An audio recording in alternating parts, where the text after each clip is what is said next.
Hello, and welcome to the first episode of the Sound for Your Ears podcast. I'm your host, Philip Bevers, but you can just call me Phil. Whether you know me in real life or you don't, it's nice to have you here. Thanks for coming on and listening.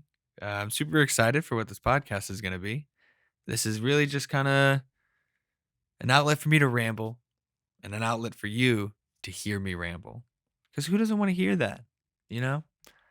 Your old pal Phil coming on, saying, wild things, crazy stuff. He's a weirdo guy. All right, we can get past all of that. But actually, though, I am really excited. I'm gonna, start bringing on people I know, people I work with, my business partners, my creative collaborators, everything like that. Just kind of anyone really who I just want to bring on and talk to about whatever. Being a weird guy myself. Much like everyone, we all walk around. We have random ideas. We have random things that we think about during the day. And so I feel like I have a pretty zany personality. So we're gonna, whatever, dude. Fuck that.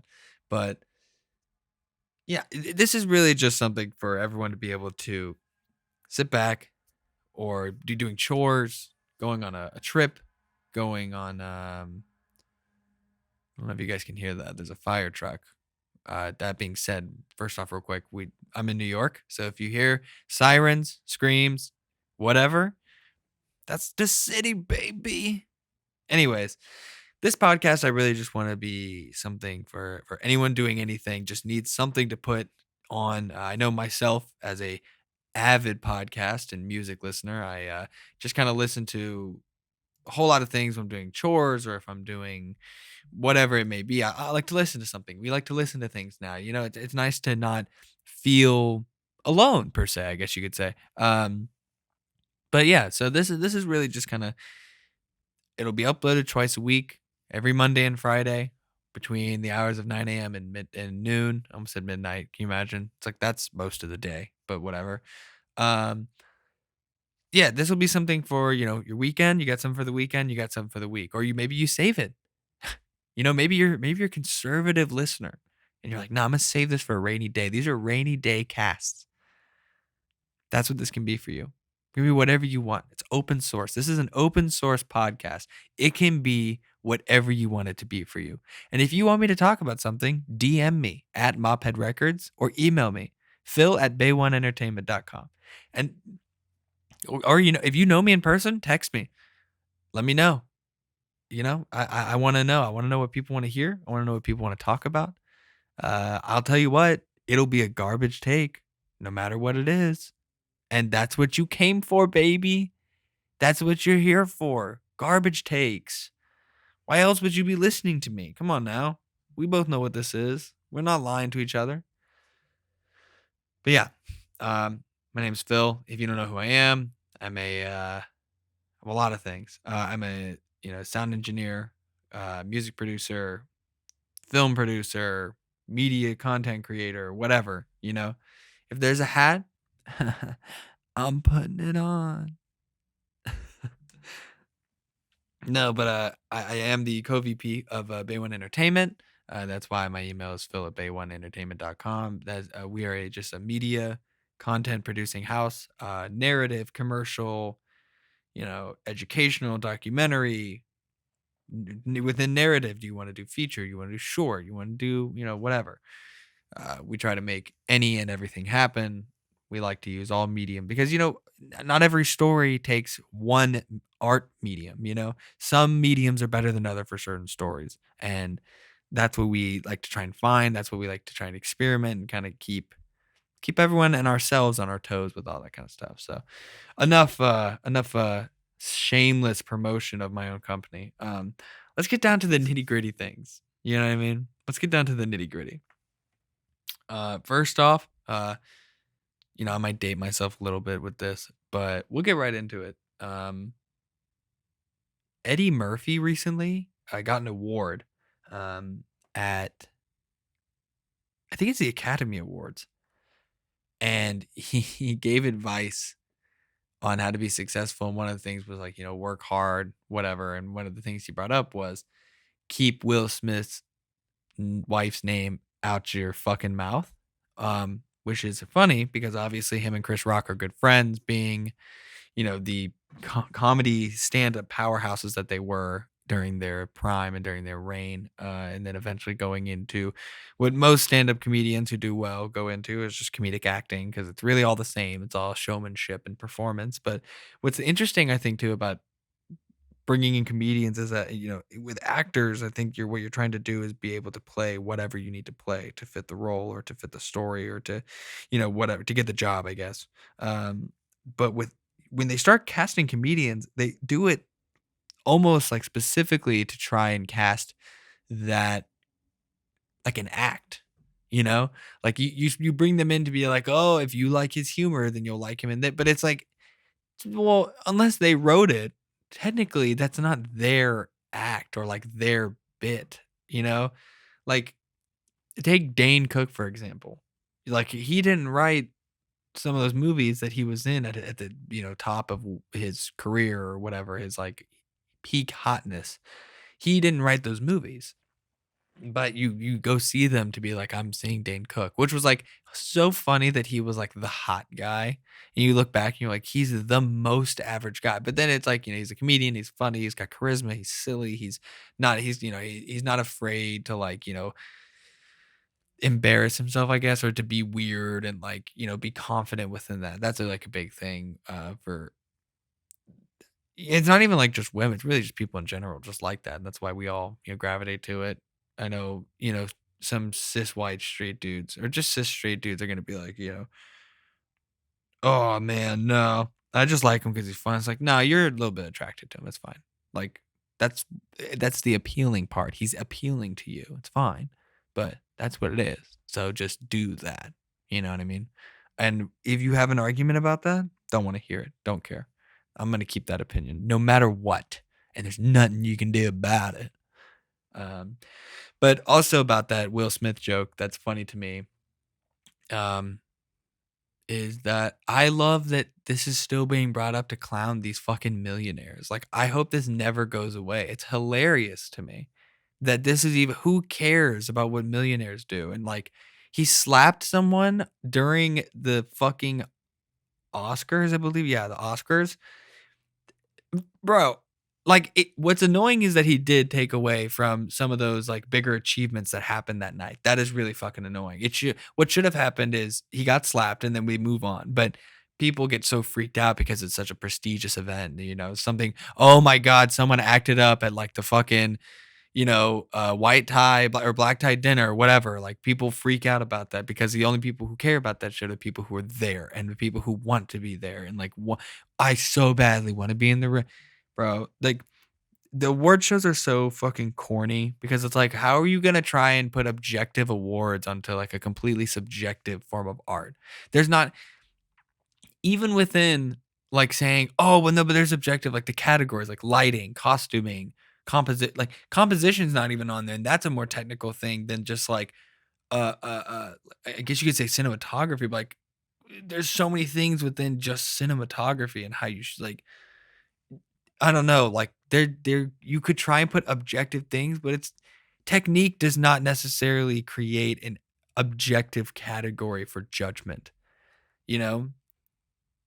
Being able to do a technique is one thing, but that's not necessarily saying that it's a good or that it works in the context of a film and telling a story and all that, so it's like and then you do the same thing with music. How are you gonna put best on anything when it's like, "I like this, I like" if you have to say, "I like" to describe something, there's no, like, objective thing, you know? At least with, like, with award shows, like, scientific or technological, there's, like, analytics to go by, like, so if you started calling the Oscars, like, best selling movie or, like, best engagement for a film or a documentary or whatever, or like most festivals and like wins at festivals. Cause then like that's analytics. If you're going by statistics and then you're giving, you're giving the people who want to measure their success and their project off of those metrics, you're giving them that chance to do that. But then you're also allowing for room within the genre and like within creating for this industry and this medium of film or music, whatever it may be, you're leaving room to then allow for people who purely want to do it off of pure like creative integrity, or who want to do it purely off of like just the actual act of expressing themselves through art. You allow them to not feel like to be heard. And you also allow for the audience to feel this way too, to like to be able to hear someone purely for art and not just for sales or for like popularity. Like I think you allow for stronger bases to be built. And I guess it would be more like cult like in the sense where it'd be smaller, more niche, and more like nuanced community about why some people, like that genre or like that artist or whatever. But I don't know. I just think that like I think if you're more honest with people instead of just saying best, flat, like flat best. No, like let's do it all. Let's see who wins on a financial and like on a marketing level. I would love to see that honestly and be like, wow, who won? It would be the same people who go to the Oscars though. Now, that being said, no, not even that being said, you could still do it for new genre for new artists as well and like up and coming and like soon to be what I you that's where you look at marketing. Now then it becomes a little bit more like I think that also then doesn't give journalists and critics as much excuse to like promote or diss on certain albums because they can't be paid off. Because then if you're a critic, you're not doing it to be like, well, let me just critique this popular. You can critique popular stuff because popular, but then you also need to back it up by you know, giving reviews and like encouragement or discouragement to other bands that don't fit the tart tart uh uh chart topping categories and aren't like just billboard artists, which is what I call them, which is just only artists who, oh my god, that was my neck, only artists who really make music to hit those goals or who have launched themselves because of their talent or their popularity, whatever, their appeal. They've launched themselves into the zeitgeist of pop culture and pop media and whatever to the point where they can only really be one of those billboard artists unless they were to just ghost everything. But then it's like you would probably accrue so much debt and so many like whatever it's subscriptions or like monthly fees and bills, and now you've got all these responsibilities with money, and it's like so now you can only be a chart topping artist and like can only really strive for that because now you've got this label behind you. And if you've got like Columbia or like Sony, or you've got Universal, or you've got Def Jam, you've got TDE, you've got Bad Boy Records, you've got Rock Nation, whatever, these big ass fucking Sunset Records, all these labels that have so much pressure on you now because they're like, well, we invested in you and now we want to invest again. But then you will only be able to fulfill those needs by being a chart topping artist. And I guess like give them their award shows, allow Marie Antoinette, let them eat cake, let them fucking idolize the celebrities who have these crazy fucking numbers. But also, let's just be honest so that there's integrity in it and we're not people don't feel so butthurt when like you don't win or like when their favorite doesn't win, because then it's just like, well, but that's not what this was about. This was about chart topping. So then also if you want your artist to win, you can canvas and then like also try and like promote and like get more engagement for this artist to get them up there. Then there's a metric to go by, not just like some like council or committee or board that ends up voting when it's like, who are you to decide what the best thing is? Unless like I don't even, there's no one who's technically quote unquote qualified to say what the best is or isn't. Even I wouldn't even say like someone like Quincy Jones would be able to do like that, or like Aretha Franklin, but people who are like monsters in music and monsters in the sense of like popularity and scope and scale of like career. But I don't even think people like that would be qualified still to like critique or say what the best is or not, or like people like John Williams, like I wouldn't even put scores in front of him and be like which one's the best, because it could be completely different to everyone. We all hear frequencies, we all see colors differently. I don't know, that's my little creative artist rant for right now. Let me drink some water real quick.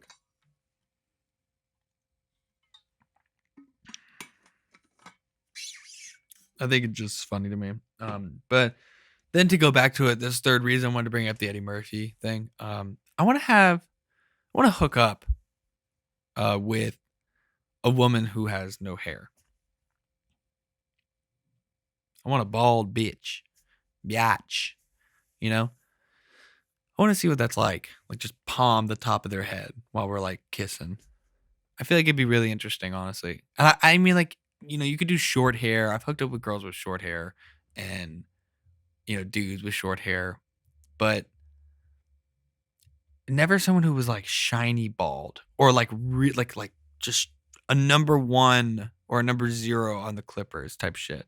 You know, like I want to fucking grip the top of their head like a basketball. So that sounds cool to me. That sounds like a nice time. Nice time. Woo! Baby. Yeah, yeah. Um yeah. So, I'm chilling. What's happened recently? There's been so much happening recently. I feel like I can never keep up, especially with like news and everything. Um there has been a trend though. This makes me laugh, but there's been a trend about like gang stalking and like quote unquote schizo posting, which already is like, no, dude, like you don't know what schizophrenia is like. You're just saying schizo to like describe someone who's like having a manic episode, which is not cool because you create a stigma that's still around schizophrenia and like kind of making people like afraid of it because you make people seem like volatile and unstable. Um, which is fucked up because like it actually is like a heartbreaking illness, but whatever. We're not going to get too super sad about it. But within this quote unquote schizo posting, there's this like trend of talking about gang stalking. And gang stalking is like when you use a group of people to intimidate or kind of like gaslight, which is a buzzword now I know, but like to kind of like gaslight someone into thinking that like they're being followed and that they're being recorded and that like they're always under supervision with like which like if you do what gang stalking is, they are. Which is like the fucked up because like you want them to think that like they're out of their mind, and then you have like regular day gone like.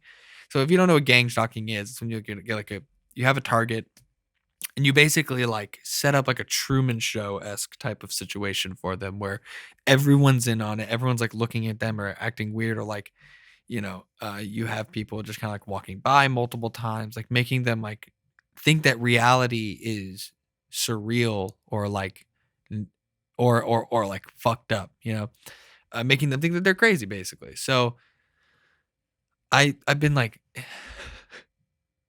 I think it's funny to try and like kind of do that to someone. I know it's like you shouldn't, whatever, shut up. I think it's really funny still that you can like walk by someone a couple times, they'll like look up and like look for you, and you can just like then be across the street just like looking at them. And then they look down or like they get scared or they say something, you walk away and then you never see them again. And then they just have to sit with like the not fear, but like feeling of knowing that someone was watching them closely. And that to me is kind of funny. And it makes me laugh. So, um but I did that to like this dude recently, and he was definitely wigged out, and it made me laugh a lot. Not like a lot, but like, and here's the thing: I'm not like spending like 10 minutes at a time. It's like a minute or two inside of like a McDonald's or something. Like you act like you are like leaving, and you open the door, and he's not looking, and you close the door, and you walk up again and start like ordering. And then like I got like one other thing. It was like a couple dollars, and then like you leave, and then you come back, and you pretend like you're leaving. If it's like, something you can eat quickly, you just like eat it and toss it, and then you go up and order again. And the guy was like, "What the?" Like I saw him look back and then look forward again, and then I left, and that was it. Um, and I hope for the rest of the day he was like, "Did that guy order something, eat it, and then come back, or did I see the same guy through?" I'm so what happened there? Because then guess what? He'll never see me again, ever. But he has to know and live with the fact that eyes are on him, man. Eyes are on him. So, I went into a bathroom recently, like kind of a nice studio. Why are we trying like so hard, overly hard, I would say, to make bathrooms smell nice? I'm not saying I want to smell piss and shit. So before you go ahead and say that to me, no, I don't. But here's the but. I don't need three distinct and pungent scents to be overlapping just because you dislike the smell of poop that much that you need to have like a sickening, like a nauseating amount of odors to mask it. It's just poop. It's just poop. That's it. You know, it's nothing crazy, just poop. So stop freaking the fuck out about poop. Who cares? About pee. Dude, if you live in New York, you know for a fact that like everything smells like piss. Most things just smell like piss. And that's how it is. You know, so you smell piss a lot. You should be used to it. You should be freaking out about the way piss smells. How many times can I say piss and poop and piss and poop and piss and pee pee and poo poo papa? Fart. Throw up. I'm a fucking child. But I don't know, man. I'm just like, I'm tired of leaving and just being like, I feel like I was just like attacked with perfume and like what is supposed to be nice and what would be if it was one. But when you have, like I said, like three, even two, it's too many. You don't wear two perfumes or two colognes on purpose. So stop spraying so much shit in a bathroom that I'm fucking like walking in and be like it's the equivalent of just like eating just straight, not even just straight sugar, but like melted, like just the sweetest thing in the world, and like, but the scent, and it like hurts. It hurts my little nose. I don't like it. Stop doing it. But yeah.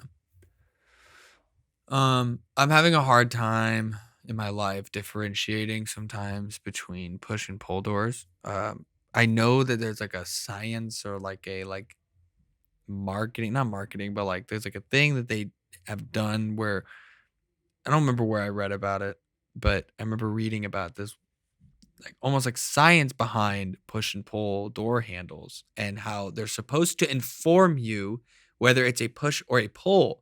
But what I think they fucking forget is that unless it's a flat wall with just the fucking metal rectangle like screwed in so you know where to put your hand to push it open like a fucking hospital or kitchen door, it has a pull and a pull push function as a handle. Any handle can be pulled or pushed.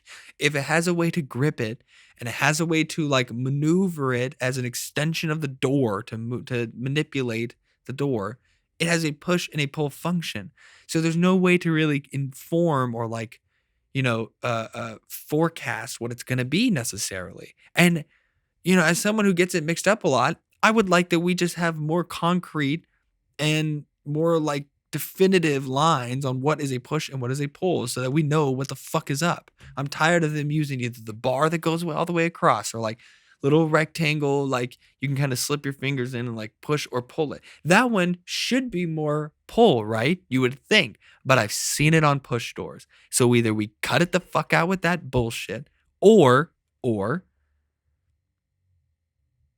if it has a handle, it's only pull. And if you're going to do a push, you just do the fucking little flat metal rectangle and you just have to run into it.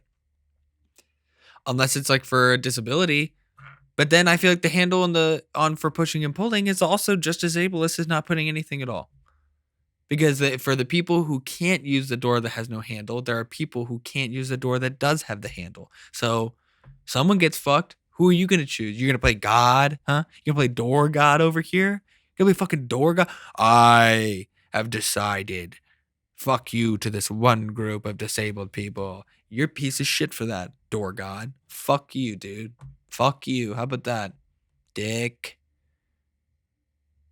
So I would like us to get it together as a society, or at least as a country. Like, just it can be just America that we decided. Europe has some stuff figured out that we don't, vice versa, and Asia has some stuff figured out that we don't. And even within Asia, there's Northern Asian like Russia. There's Western Asian like the Middle East, which is it's funny it's called the Middle East because doesn't East technically mean it's not the middle. Whatever, we won't get into that.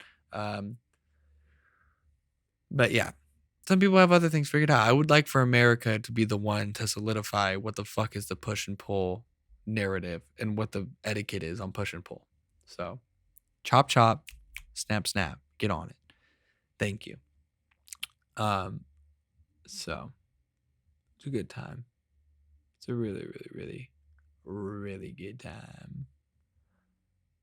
But yeah, so that was dead air for way too long. So I may end it here, to be honest with you. About 26 minutes, not bad. I'll go for a little bit longer. Fuck it. I'll do this Thursday. So I was talking with a friend a little while ago, and this insane psychopath that I didn't know I was hanging around a crazy person my entire life. Not my entire life, but for this relatively short period of time, I was working at this one place and they were also working there. This motherfucker said Thursday is the start of the weekend. What? Are you out of your mind? No, the fuck it's not. Like, I understand if you're saying the end of it. It's not even. The weekend is when you finish work. And because some people's weekends are not on Saturday, Friday, Saturday, Sunday. Some people's weekends are Monday, Tuesday, Wednesday. Your work schedule could be different. So to me, a weekend, because time is relative and we made it up. That's why we have April Fool's Day, if no one knows that. April Fool's Day is when we switched from the Gregorian to the Julian calendar, or the other way around, I forget. We switched calendars from before to what we have now. And what was before is that April actually used to be the first day of the year. So April 1st was the start of the new year. Now, at the change, January now became the first of the year because we pushed everything 3 months back because we added October, November, and December. Right? Right. So when they were out, sorry. So we changed everything, right? And the only people who don't know about this, because April, like how the weather is now in April, was actually fishing season. So there were fishermen who were out at sea for a long time. When they came back, they thought it was the start of the new year. And so April Fool's Day actually used to be known as Fisherman's Day because it was like a joke to be like, oh, what are you, dumb as a fisherman on New Year's Day? Because like they didn't know. So they came back and they were being like, Happy New Year. And everyone's like, shut the hell up, dude. You smell nasty. Also, it's not the beginning of the year. We have changed. Please go take a shower. You've been at sea with other men and a bunch of fish on the ocean for weeks. You smell like fucking garbage, Clarence. I want to say Carl, honestly, but the L came before the R. Fuck, the L came before the A, so I ended up saying Claire, and I said, fuck it, we're going with Clarence. So Clarence, get into the damn bath. Nasty ass. But yeah, that's the history behind April Fool's Day. So, since time is a construct, your weekend can technically start whenever during the week, right? So what I say is the weekend starts when you are finished with work on the last day of your work week, right? Or if you do it sporadically throughout the week, like you work like, Monday, Tuesday, Thursday, Saturday, okay? Your biggest gap is Monday, Tuesday, Thursday, Saturday. So you don't really get a gap. So you don't get a weekend because you have a very interesting and weird schedule. So Let me take it back then. Let's say you work like this, okay? Sunday, Wednesday, Friday, Saturday, right? So you're going Friday, Saturday, Sunday, Monday, Tuesday off, then Wednesday, Thursday off, and then Friday. Your weekend is Monday and Tuesday. So your weekend starts when you're done with work on Sunday, right? When you're done with work on Sunday, the rest of that Sunday, that's weekend. Okay? That's why people go out on Friday. That's why people can go out Saturday. You can't go out Sunday. So if your week was like what I just described, your weekend is Monday and Tuesday. So you really only get Monday to go out. You get Sunday night and you get Monday night to go out. Tuesday you should not be going out. Because if you have work Wednesday morning, you got to fucking stay in. Unless you're a psycho or you're a hero. And you know what? Who am I to tell the difference, right? So that means but then because you have Thursday off, you can go out Wednesday night. So you actually can be even better to yourself by not going out on that Tuesday night and waiting until Wednesday to go off again, because you already have Sunday, Monday. You shouldn't be greedy with that Tuesday. On that Tuesday, stay home, get your meal prep going. You know what I mean? Like, get your shit right for the week. So by the time you get to the next Sunday, you're going crazy, you know? But if you're just so like I was saying, the largest gap you have within your work week and your work schedule, that's your weekend, right? So to me, that's the most versatile and that's the most flexible way of doing a weekend, rather than being like the weekend is, week is Monday through Friday, and then the weekend is Saturday, end of Friday, Saturday, and Sunday. Because, with the work from home stuff and all the remote work and everything that was going on, your work week can be absolutely crazy. You know what I mean? Like it can be completely different. So now I think the weekend definition needs to change to be more flexible with this. And also I saw that they're now starting to do 4-day work weeks. So now we're looking at now Thursday can be a weekend if you have Friday off. But if you don't have Friday off, I'm sorry, Thursday cannot be the start of the weekend. That's crazy. Because if you're still going to work on Friday, you're not done. It's not the end of the week. But if you have that Friday off, that's the end of the week. That's the weekend. That full day is a weekend. So then you're going out Thursday, you're going out Friday, you're going out Saturday. You're going to have 3 days of going out or doing whatever you want to do. But then when comes Sunday, then you really have no excuse to go out on Sunday. You really don't. Because one night you're going 4 days in a row out. You have a problem. Okay? You also are spending too much money already. Or do whatever you want with your money. I don't really care. But I'm just telling you, like, I feel like it's smarter if, you don't go out on that Sunday if you already had so much time off. Then you're coming in Monday morning and you're fresh as fuck. And you had a good, satisfying 3 nights of going out, 3 mornings of not having to go to work and being able to do what you want to do. That's 3 mornings in a row. That's crazy. Or if you could switch it around.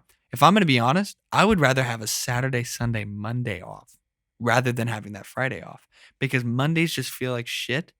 And if that's not what majority of companies and businesses are doing, then that means on the worst day with the worst morning traffic and the worst, rush hour traffic on both ends of the day, I don't have to deal with that if I don't want to. I can schedule around traveling around that. And then Tuesday, when everyone's in a better mood, I have more room and more sympathy to then maybe be in a bad mood on Tuesday. Not that I'm looking for sympathy, but I'm saying that, like, if no one else is having the Mondays, but I'm having my Mondays, you have more room to, like, not be shitty necessarily, but like to kind of be like, sorry, I was rushed today. And it's like, you don't have no one can say, well, you had yesterday. No, I didn't. I was chilling. I was getting over my Sunday scaries on Monday. So that's how I would configure it, And I'm the smartest man in the world, so I don't know what to tell you. Kind of have to listen to me. I am actually the one who's capable, as a throwback here. Here's a little callback. I'm actually the only one who's capable of critiquing music and saying what's best and what's not for the year. I make those trends. I am the tastemaker. I'm the tastemaker. Dude, fuck. Wait, what am I? He is the toy maker from Spy Kids 3. Game Over. I don't remember the name of the actor who plays the grandfather, but I know he's a famous actor. I know I'm dumb, whatever. I don't remember. He's phenomenal. But I'm going to end this here. So thanks so much for listening. This has been the Sound for Yours podcast. Thank you so much for listening to the first episode. Really, really happy to finally be making this. I know if you know me, I've been talking about doing this since I don't even know how long. So to finally be doing it is really, really fun. And I can't wait to have my guests on and to start hearing back from you. So like I said, if you want to tell me something to talk about, if you want to give me anything, I'll do whatever. I'll review music. I'll if you give me an album, I'll listen to it. Okay. I'll review music. I'll watch a movie. I'll watch a show. I'll do whatever. I'll talk about whatever. You know what I mean? Like, I'm going to try to stay away from politics and religion for a while because I probably don't have the expected view you think I have. I'm going to leave it at that because then it's vague. Because if you thought I was more conservative, maybe I'm more liberal and maybe vice versa. I know what I'm definitely not. I'm not ascribing. And we're not getting into this. You almost got me there. I almost started talking about it. You're not going to get me to do it. But yeah, so thank you so much. Follow me at Mophead Records on Instagram. And also email me, DM me. You can email me at phil@bay1entertainment.com. So thank you so much for this first episode. This has been the Sound for Your Ears podcast. Bye.